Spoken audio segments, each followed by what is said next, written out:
Namaskar, bonjour chers amis, on se retrouve au pied de notre baobab magnifique et aujourd'hui c'est une leçon très intéressante puisque on va s'intéresser à la position, à la posture que l'on devrait adopter pour méditer.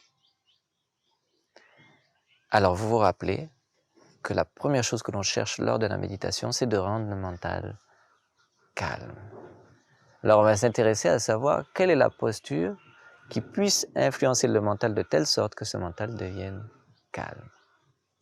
Vous savez que la position du corps influe sur le mental. Si vous voyez quelqu'un qui marche dans la rue et puis qui est affaissé comme ça, vous avez une idée de son état mental. Si vous avez une autre personne qui marche avec le dos redressé, la poitrine bombée, vous avez aussi une idée sur son état mental. Donc la position du corps influe inévitablement sur le mental. Ici, lors de la méditation, on a expliqué que la première étape que l'on voulait, c'était avoir un mental calme. Plus le mental est calme, plus la conscience grandit.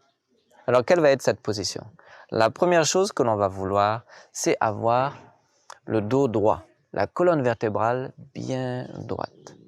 En vérité, il y a un courant énergétique qui circule le long de la colonne vertébrale. Et pour que ce courant énergétique ne soit pas affecté, il faudrait que cette colonne soit droite. C'est pourquoi lorsque vous avez la colonne courbée comme ça, l'énergie mentale devient basse. Mais si la colonne est droite, c'est une position d'éveil. Et à tout moment, non seulement pendant la méditation, mais essayez d'avoir toujours votre colonne vertébrale bien droite et vous verrez que vos idées seront aussi claires. D'accord. Donc la colonne vertébrale est droite. Et maintenant, le mental est comme comment dirais-je, une vibration, quelque chose de vibratoire qui est dans le récipient du corps.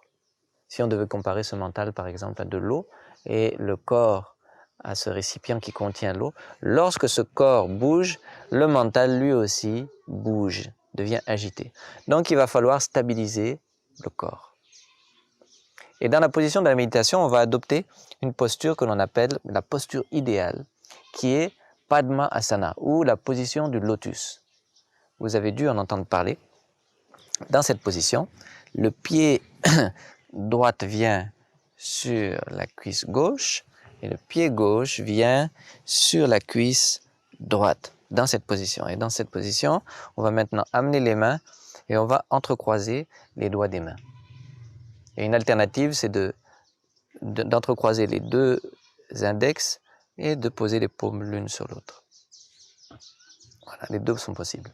Alors pourquoi est-ce qu'on se met dans cette position? Vous voyez que dans cette position, les organes moteurs, principalement les jambes et les bras, sont immobilisés. Donc ça va permettre d'immobiliser le corps, immobiliser ce récipient dans lequel le mental est contenu. Donc dans cette position, on a maintenu le dos droit et on a immobilisé le corps. C'est pourquoi on utilise cette position. Et il y a une raison de plus, c'est que le lotus, la fleur, le lotus, une fleur sacrée. Et les yogis ont remarqué que cette fleur pousse dans les eaux boueuses, marécageuses, stagnantes. Et pourtant, ces pétales blancs restent toujours immaculés, toujours éclatants.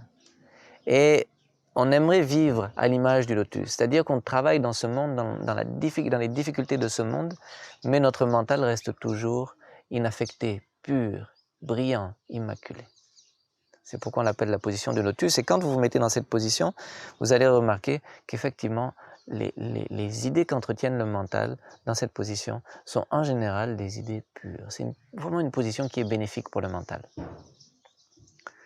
D'accord, donc j'imagine que certains d'entre vous se disent « aïe aïe aïe, cette position, ça va être difficile pour moi ». Effectivement, ce n'est pas toujours du premier jour qu'on peut arriver à remonter les pieds sur les cuisses ainsi.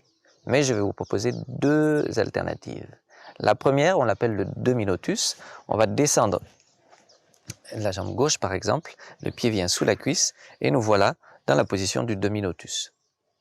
Peut-être qu'au début, le genou de la jambe droite aura tendance à remonter un peu, mais vous allez voir que très vite, avec la pratique, le genou va redescendre. Maintenant, si même cette position est difficile, vous pouvez simplement entrecroiser vos jambes en bas des cuisses. On appelle ça Bhojasana en sanskrit. Et c'est aussi une position adéquate. Mais souvent, lorsque les gens commencent à méditer et que les jambes sont vraiment raides, la position devient un peu quelque chose qui ressemble à ceci. Et cette position est très inconfortable pour méditer parce qu'on n'est ni stable et ni la colonne vertébrale est droite. Donc si c'est le cas pour vous, lors des débuts, prenez un coussin ou un petit tabouret où vous roulez votre natte sur laquelle vous êtes assis et vous vous asseyez dessus. À ce moment-là, le bassin va remonter un peu et il y aura moins de pression sur les jambes. L'idéal, c'est que les jambes touchent le sol de manière à stabiliser le corps.